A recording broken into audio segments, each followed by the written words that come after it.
Hello friends, अस्सलाम वालेकुम। Welcome to Ayesha's kitchen. Quick recipes in the sense मैं बहुत छोटे छोटे शॉर्ट वीडियोस आप लोगों के साथ शेयर करना चाहती हूँ। इससे पहले अगर आप हमारे चैनल पर नए हैं तो प्लीज़ सब्सक्राइब का बटन प्रेस कर लीजिए और बाजू में जो बेल आइकन है उसे भी प्रेस कर लीजिएगा ताकि हमारे जो नए वीडियोज़ अपलोड होते हैं वो आपको नोटिफिकेशंस मिलते रहे। क्विक रेसिपीज़ में देखिए, फर्स्ट मैंने यहाँ पे दिखाती हूँ आपको दही का रायता बनाना, या आप इसे दही का सैलेड भी बोल सकते हैं। तो देखिए, मैंने यहाँ पे लिया है एकदम से थिक कंसिस्टेंसी वाली दही में अब हम इसमें डाल लेते हैं एक 1 by 1 इंग्रेडिएंट्स। फर्स्ट मैं इसमें डाल लेती हूँ ऑनियंस एकदम बारीक कटे हुए ऑनियंस मैंने यूज़ किए हैं। देखिए, बहुत ही बारीक कटे हुए ऑनियंस डाल लेंगे और बारीक कटा हुआ धनिया,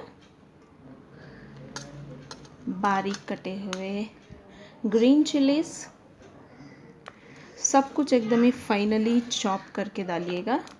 एंड हम यूज़ करेंगे थोड़े से पोमेग्रेनेट्स इसमें एंड थोड़ा सा नमक। एक्चुअली आप जब भी सैलेड बनाए सर्विंग के टाइम में ही नमक डाल दीजिए, बिकॉज़ नमक नहीं डालने से आपका जो दही है एकदम से थिक रहता है। तो आप जब सर्व करेंगे तब डालेंगे तो आपका जो सैलेड है बहुत ही अच्छे से रहेगा। तो मैं अभी इसमें डाल लेती हूँ नमक स्वाद अनुसार। देखिए, एकदम से क्विक हमारी रेसिपी बनके एकदम तैयार है। हम इसे अभी निकाल लेते हैं एक छोटे से बॉल में।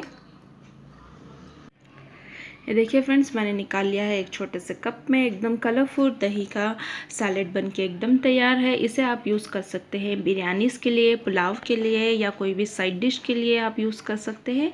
देखिए, ये थी आज की मेरी रेसिपी। अगर आप लोगों को हमारे रेसिपीज़ पसंद आ रहे हैं तो प्लीज़ लाइक, शेयर और सब्सक्राइब करिएगा। अस्सलाम वालेकुम।